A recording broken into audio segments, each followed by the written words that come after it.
How you spell your name? Shamell. Shamell. Last name Bell. Shamell. Shamell. Sure. Chanel, Making fun of me? no, just saying your name. Trust you. Thin-skinned artist. Yeah, Who, me? That's the name of the game. Well, that's a good. What we're about the kudos and the awards thing, and how that is used as a measure of success. And for those who use that as a measure of success, there are those of us who don't. The measure of success is really, it's like people come to me and say, Ben, you gonna take that show to Broadway? You gonna do that? Is that going to Broadway? That should be on Broadway. I saw things on Broadway that they're not even close to what you. Broadway is downstairs. Broadway is a full theater. That's what Broadway is. A full theater that is 90% paid customers, not comped, right? Not papered. But that's Broadway as far as I'm concerned. There's an audience. We do it for an audience. There's the audience. Wherever you land, wherever there's an audience, that is a successful and fulfilling experience, I think. What that whole award ceremony is, it's touted as, an appreciative, and that's good, and it should be, and that's all fine and well. But that's all designed to make money, to do the box office thing. So to hold that up as an example of the value of what one is doing is, it doesn't work for me. It doesn't work for me. I think that's a good segue. I work with a company, Lula Washington Dance Theater. And people are like, you need to make it to the big time. You've done your time with her. But I measure my success by the work and how it impacts people. I do work with young African-American, young Latino children through her school. And my celebrity is walking down the street and seeing my students being successful. And I feel like the impact is made by letting their internal knowledge be liberated through their own bodies. So can you speak to how in your staging of plays, how do you choreograph liberation by having Black bodies in the space? That's a strange question. I'm It trying was to beautifully stated. I need to say my question over again at the end, by the way. Come on now. Great. And through staging. Yeah, because visually we're seeing these Black bodies that we are taught that were shackled and chained and caged and put into these little boxes.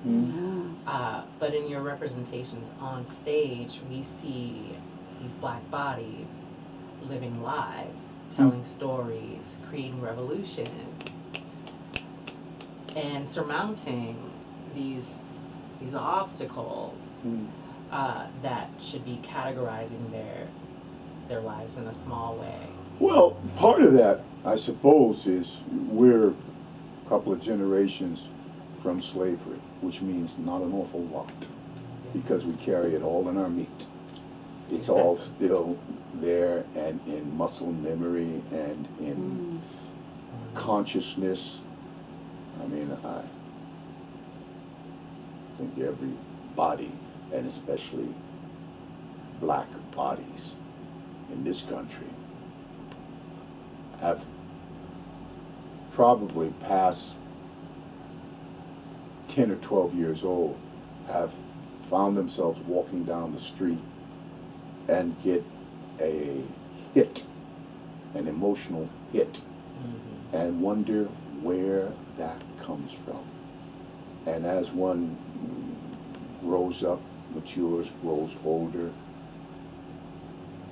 black entities, you start to understand where that's coming from. That it doesn't come from this generation's experience. Not, it doesn't come from this life. It comes from past lives, because it's floating in cyberspace, put it that way, and it's in our genes. I know it's happened to me. I used to wonder, what the hell, where did that come from? What am I thinking? How did I get that? I don't remember ever going through anything like that, not even close. And here it is on me. Ralph Ellison's The Invisible Man talks about that in his book. And it produces a violence. Yeah. And, you know, we used to say when we were kids, we used to say things like, we did that just on GP. Yeah. I said that last week. Sorry. So, I'm trying to answer your question, Bernard. The idea of how, because theater is a liberation, because it's all choice. Nobody forces anybody to do it. And the discovery process may be more successful in levels, depending on how one gauges success, than others. But that whole idea of I can, and I can create. I have given myself permission and even gotten permission based on what I'm working on to do this. And it is my interpretation based on the play, the script that I'm working on. This allows me to move and shape things as I see it. There's the choreography of it all. There's the discovery of it all. Often as a director, I am not really, I'm surprised. I'm surprised by actors who I have worked with. Because as we move along, there's a whole relaxation process that happens that allows for more things. When you work with dancers, you see that. Yeah. They loosen up and boom, all of a sudden they're jumping differently. Right. They're not jumping, they're leaping, Right. you know. And they're just listening to the music. And we all have different scores. I mean, in theater it's a 1-4 and the other, and I like that. And so that kind of collaboration is the real choreographer, I think.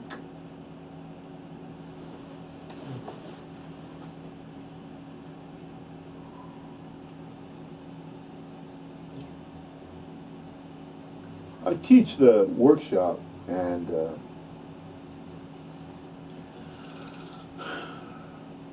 it's always about relaxation.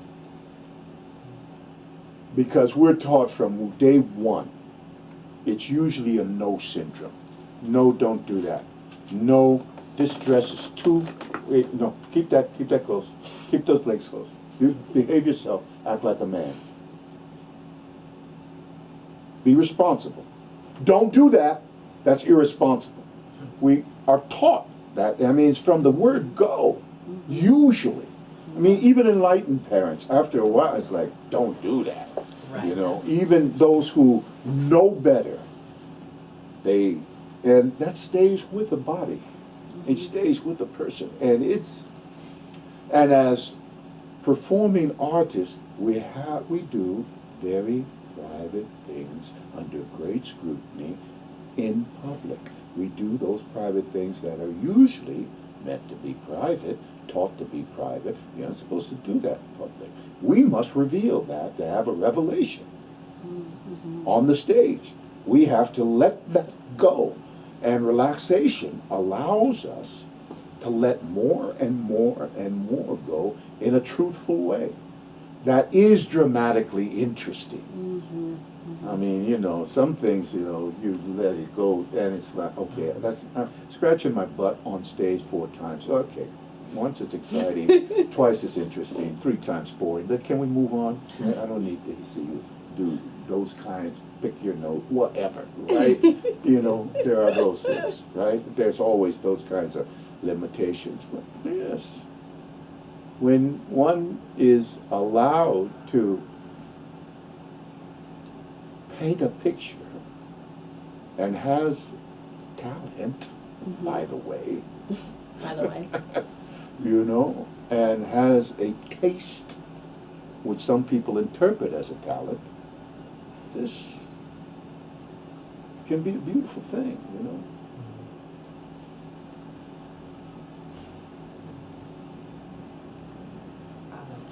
In the play, For the Love of Freedom, Part 1, there's a couple moments that I'd like you to speak on. I'm going to talk about Pauline and Boyer first. I'm gonna check the tape and make sure it's rolling. Boyan's sister. Yes. They hear the drums, and then they have this moment of dancing that leads to another ecstatic moment. How graphic do you portray that in the play? And also along those lines, does it what kind of problematic issues come up with the racial disparity? I know it's historically accurate, but I'll just let you speak to it. Okay, how graphic? During the rehearsals, it was very graphic, and those were measurements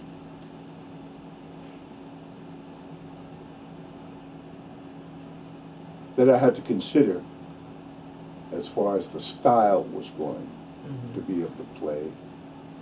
And not even that was not even a first consideration. It was really about the story. Is the story being told? And there's a point where that becomes a distraction. If it is graphic, we're not doing porn here, you know. We're not even doing soft porn here. Right? We're telling the story, and it's about that moment is about a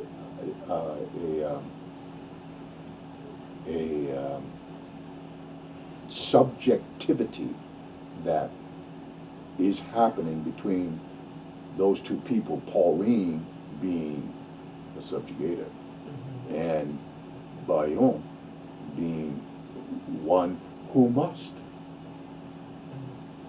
His life is on the line.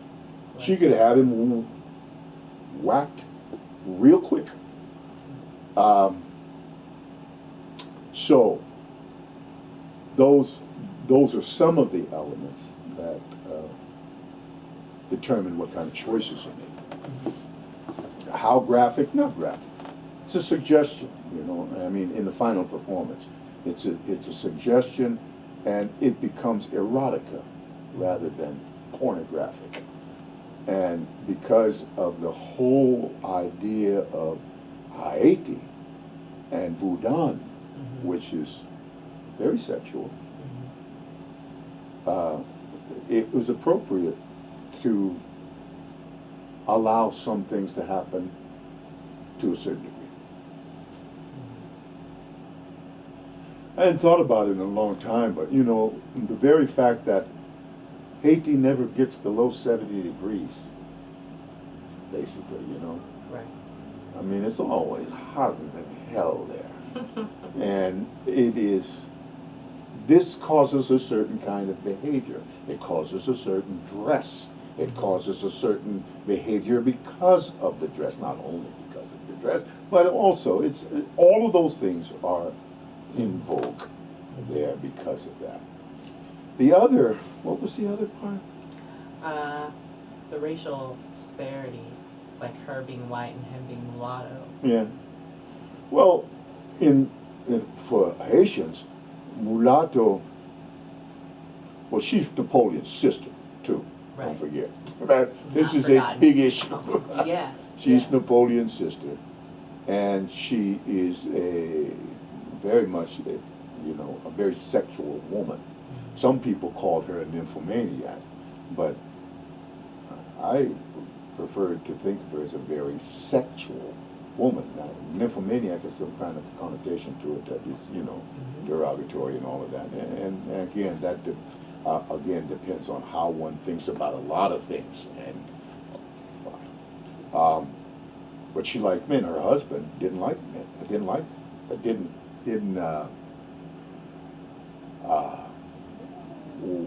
Was not a sexual being. He was not that. And it is said. And so, and she was very much that. So she had many relationships.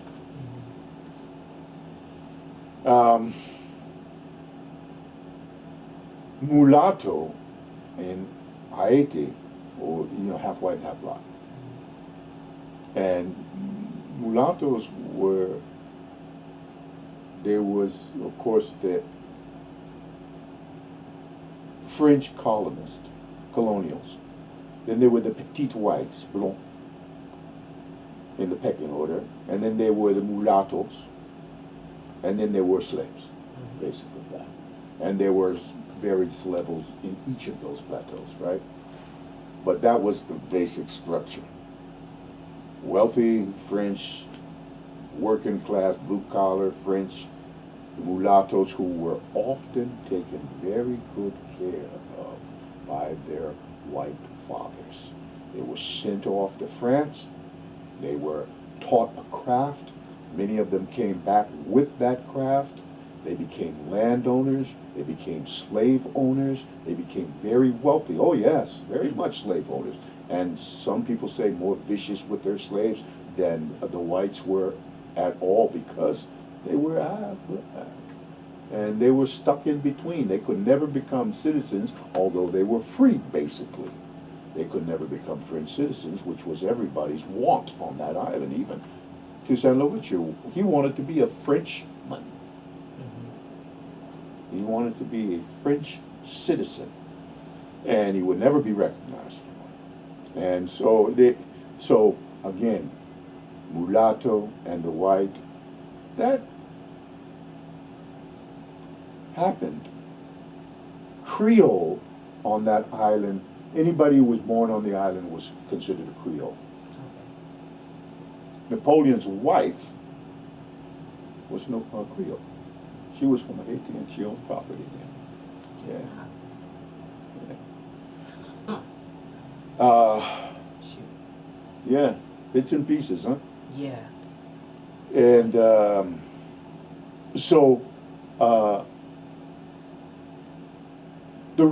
relationships. Who's that guy? Oh, there it is. Oh, that, okay. Madison Smart Bell. He wrote a trilogy about all of what we're talking about. Madison Smart Bell. Great reading. Madison Smart Bell. Night of Fire was the first one. And you can get them all. They're really wonderful books. He is a white guy who is initiated into Voodoo. He is a Papulai. Yeah. Not from Haiti. Yeah. His books tell it too. Because when he talks about the Voodoo, he talks about it in a very different way than most talk about it. Because Haiti, Voodoo means life force. That's what it means. And the practice of Voodoo is in the recognizing of life in everything. In that shirt you're wearing, in that rug you're sitting on, in that earring in your ear, to the paper on this board. There's a life force in all of it, and Voodoo is the practice of recognizing that and giving it all respect. unlike what, Americans think about voodoo. Right. And the world of Haiti is permeated with that. You may not be a practitioner, you may not be someone who believes in the form or voodoo, but if you go there, you know it's there. I've been there a couple of times, and it is present, especially there, because it's an island, and it has had, 400 or 500 years of all of that. Been through those ceremonies. You all right in there? I was trying not to interrupt, and I Come on in. messed up this chair trying to get close to you. But Come on in here. You can edit this stuff. okay. I thought you'd put on my shirt. I got a shirt just like that. No, I was putting on my Well, you jacket. It cold? was cold. You cold? Yeah. Oh, you all right? I'm gonna put it on my legs though. You gonna what? I said I'm gonna put my jacket on my legs. So my legs is cold, not me. The transition, Okay. transition into Voodoo was perfect because I wanted to talk about Defeli. In part one especially, her dancing drums were the catalyst for change. She one scene early on in the play is how it coincides her ritual and Toussaint's prayer about what to do about this revolution. Oh, that was right. coming Okay, I up. remember that scene. Yeah. And it's always accompanied by a dance and a gesture by the other character, like side by side on stage. Can you talk to about the ritual of Voodoo and how the dance is infused in that? And it's, in my opinion, I believe it's a knowing that cannot be articulated verbally. So it has to manifest in the physical form. I think you're absolutely right. The limitations of language, and I'm not talking about, illiterate folks having limitations of language, because they don't. They just speak differently. But motion is language.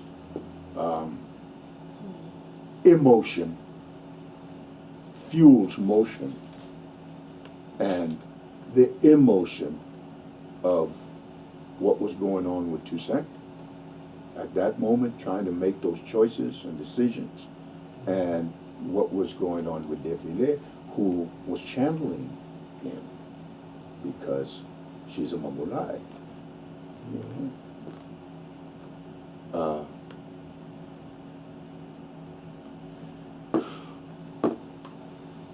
That's how they couple. They, again, the whole African aspect of sensorial and something, again, akin to that whole muscle memory thing, and sensorial memory, and consciousness that we never lose. It gets buried, it gets inactive, but it's there, and whatever triggers it in any of us can be anything. Can be anything, What was going on with Defile? Who done? That's what it was.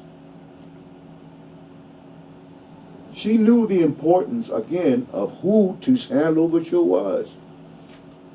And she was a young Mamulai, because over the 30 years that happens, you see what happens to her. She becomes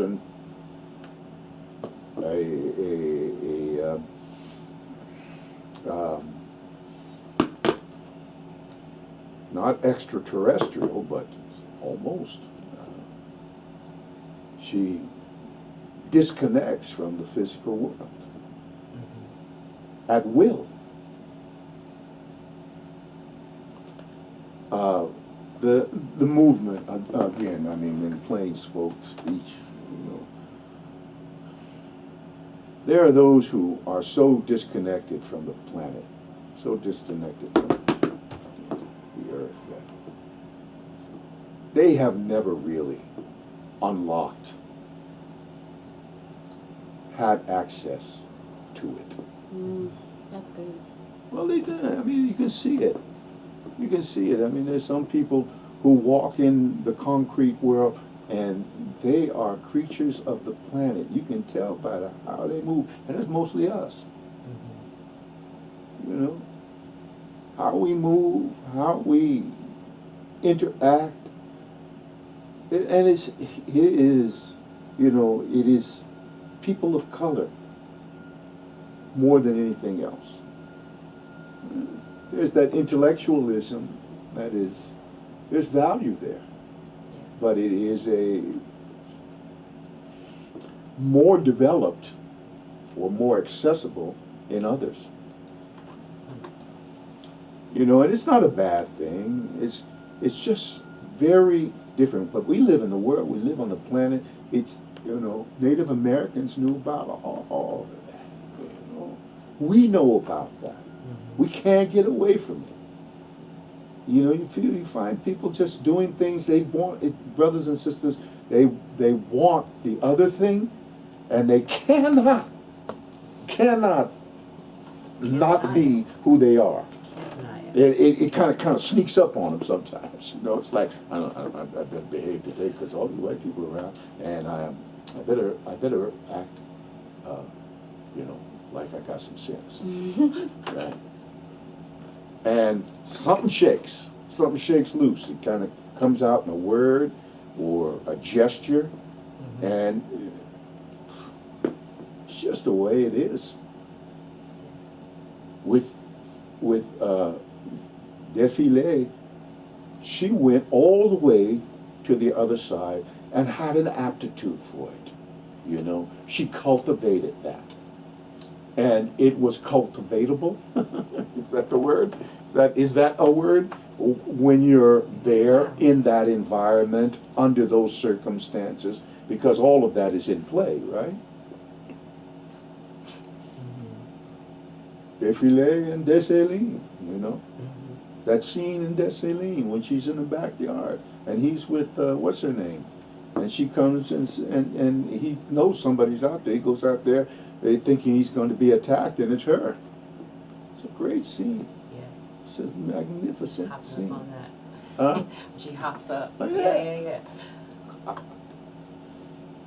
We had a wonderful actress for that too. She was in all three of them. Actually, two of them. We had two wonderful actresses. One was the choreographer of the whole shebang. She was definitely. And anyway, that between her and Toussaint in that moment, that's all of those things. All of those things were in play, I think. Can you speak to the power of having all of those moving black bodies? You said like 31 to 37. The power of the unison of the black body on stage. It's nothing like. Did you see the tapes? I've yet to see the DVDs? I have a DVD, but I haven't made a copy of the VHS version of one. There's just a little bit of that on there. The power of that? It was frightening to white people in the audience. Because anytime you get drums and Negroes in a confined space that are basically surrounding, even in a theatrical environment, surrounding the audience, it's going to get spooky. And this was a Voudon ceremony, the Voudon ceremony at Bois Quémant in Toussaint.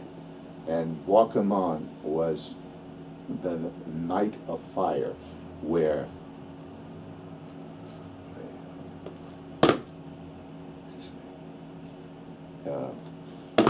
the populi came on, asked everyone, and everyone there, he demanded that everyone make a vow to kill white people, all the white people on the island. And there was a pig slaughtered, they drank the blood. These were all slaves, many who had been thoroughly mistreated, thoroughly abused, maimed, all of the above, all the terrible things that you hear about had been done to many of these, and they were fed up. And this was that night, because leading up to it, mulattoes. All right? These what is this name? Trying to think of the name of the mulatto who went to France to the assembly to ask for citizenship, and the French assembly granted him the permission to have citizenship of the mulattoes. Came back, the colonizers on Haiti said, hell no, you can't have citizenship. And the mulattoes went to war, and they lost. Right. And they lost. But the blacks, the 500,000 black slaves that were on the island. Yeah, here's the deal. There's only 40,000 colonizers on the island. There's something like, at some point, 30,000 mulattoes on the island. And there's 500,000 black slaves that do all the work. That just cycle. They bring them in, work them to death, bring them in some more. Work them to death, bring in some more. Work them to death. Toussaint was about 40-ish, and he was considered an older, because he didn't live that long. The reason he lived that long is because he had a master that was good to him. His master allowed him to learn how to read. He read Plutarch. That's how he learned about warfare. Was Julius Caesar, he's reading Plutarch. And he's a footman, he's a coachman, and he's also an herbalist. Doctor, basically, right? And he's 40-ish years old. He don't want to really do this war thing, but you saw him, right, like that. That's how it goes. But he didn't want to do all that stuff. So he's pretty much an older guy. So 40,000, 30,000-ish, and they're going back and forth to France and learning the mulattoes, and 500,000 blacks. So this is Auger, that's who it was. Auger goes there, and he campaigns, and they say, you can do it, and he comes back, no, you can't do it. And he said, we're going to war. Well, they lost. They took his head and put it on a pike in front of and said, anybody that wants citizenship, look at him. You know, this guy's head on this, right? Auger and Chavans. Chavans. That's what it says in the text.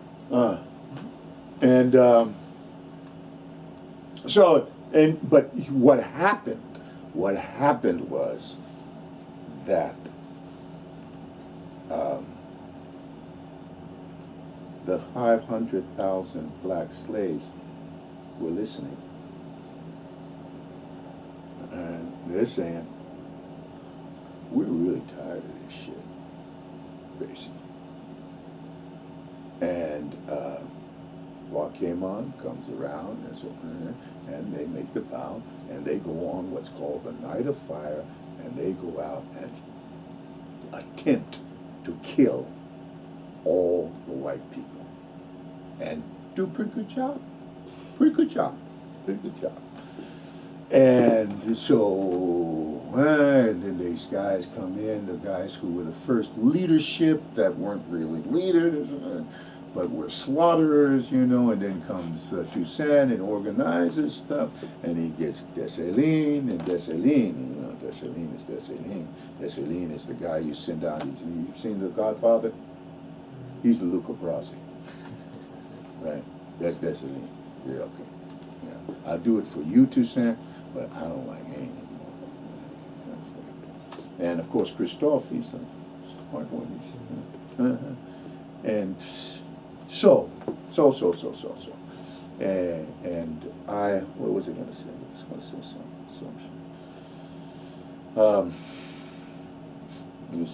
You send this and they, oh yeah, and they get the Constitution. They write a Constitution, and they win. Basically what happens is that they win. But you know, right before it isn't as clean cut and simple as that, because there were always those blacks who refused to be subjugated. The Maroons went up into the hills. Those ones that came off the boat and said, I'm not doing this. Boom, they're gone. They're up into the hills, and they're still there today. You know that's gonna be me. It's funny. I always think about that. You see, when you get older, you start to think like this. You're a young girl, young lady.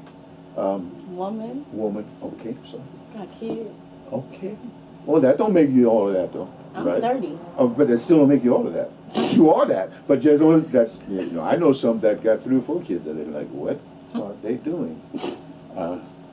Right? Okay, do you know something like that? Yes, I do. When you get older. You're right. Okay. Yeah. Okay. Don't touch that anymore. Okay. Oh, when you think you would behave this way in a certain situation. We all want to be the heroic figures, right? Well, I ain't taking that shit. I'm gonna kill something. I ain't gonna do any of this stuff. And I'm the guy that heads for the hills and chops down a tree and makes a spear, and I come back and save the day or something, right? Well, it doesn't always work that way. It doesn't always. Or just the run part. Well, sometimes that doesn't work. Because look at all that stayed. Or felt they must for some reason. Because it was very few that ran compared to the ones that stayed. Mm-hmm. And what are the choices to the ones that stayed? They die. So, the stakes are very high. And even in my interpretation of the Maroons, who were some of those who came from Africa, who really basically right off the boat split and went to the high mountains, because Haiti means mountain. That's what it means. And it's mountainous, right? So they went up into the mountains and they started these whole cultures, these whole villages that to this day are there. I met some of those people up there. Near the Citadel, near Christophe Citadel. Some of those people are still living up there. It's like in Japan. Japan is the same thing. It's mountainous like that. And during the feudal warlord days when they would fight, and the ones who lost would head to the mountains, and they'd establish these villages. We shot Harimaya Bridge in one of those villages. Wow. The village had been there 1,000 years. 1,000 years the village had been there. And these people rarely came down to if at all, came down to the city. Some of those people. They buried their ancestors in their backyard. Every house had a little cemetery in their back. That's where they buried their people. Wow. And I mean, that's a whole nother thing, right? That's very, it is, because the whole idea of age and the value of elders is paramount in Japan. Mm-hmm. Unlike this country, it's disposable. You're too old, right? We don't Past need 60. anymore. Yeah, we don't need you anymore. Oh, you got a social security check? Okay, you can come stay in the basement. Right, something like that. I mean, really, It's true. it's terrible. It's a terrible thing. But with the, some and the Maroons, they and all of that, and so there were the point being. I'm trying to stick to it, babe. I'm trying to stick to it. I'm not saying nothing No, to you. okay. Oh, she got mad, huh? She got mad. Look at that. I'm not mad. Yeah, you got mad. It's still in you. I could see it. I wasn't mad at I'm just saying. I'm just saying. I'm just saying. No, I'm That's- saying I'm not saying nothing. You got a No, no. point. You have a point right now. It's a point. Don't digress. Okay. Because you're a director and you don't know where you're going right now. No, the point was those who were freed Okay. and who ran away. I got it back. See? I was stalling for time. I came back. I caught him. I came back. I'm trying to blame him. Oh boy. I pulled your card. Go ahead. Well, nobody's perfect. I mean, after all, I told you I'll be running in the hills. you're running in the hills. I'm running up the mountain. You're running up the mountain. That's me. Okay. I might get some folks with me. But those who split and yeah, there were several revolts prior, smaller. Mackinac was probably the most noted Yeah. in 1771, something like that. And you know who he was, right? Mm-hmm. This guy they burned, and you know who he was. Mackinac, he had planned like. Oh, I did read about him. Yeah, we read about him. Mm-hmm. And Black you Jacobins, know right? his Mhm. the Haitian curse was based on him about the mosquitoes. You know what happens there, right? Okay, here's the deal. Somebody gives him up. Somebody informs on him because he's going to poison. Yeah, He's that's a lot what of I poison. remember. A lot Yeah. of poison. He's poisoning his people, and he was telling everybody poison all these white people. Just put some glass in That's it, how I'll do it. juice or something, right? Let him drink some glass, and ground glass, right? Stuff like that. I mean, terrible things because they were. All right. Mutilating. So he says, do that, but somebody gives him up. Apparently one of his own people Snitches. give him up. And so they said, okay, colonizers said, we're gonna make an example out of this son. We're gonna burn him alive in the square. Put him in the square, put him on a pole, light the fire. In the middle of the burning, he breaks free, No. on fire, and runs around the square, runs into the hills. The legend that comes of that is that mosquitoes were born from that, from Mackinac.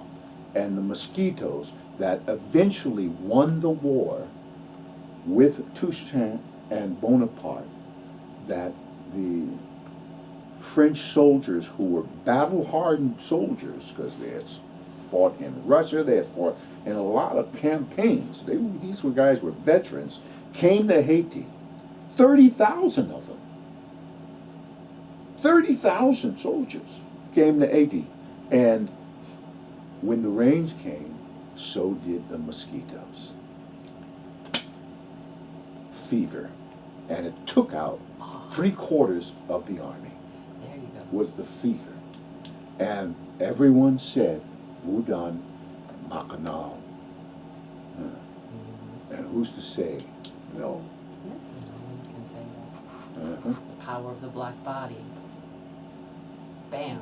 They were all acclimated to it. Didn't bother any of them, you know.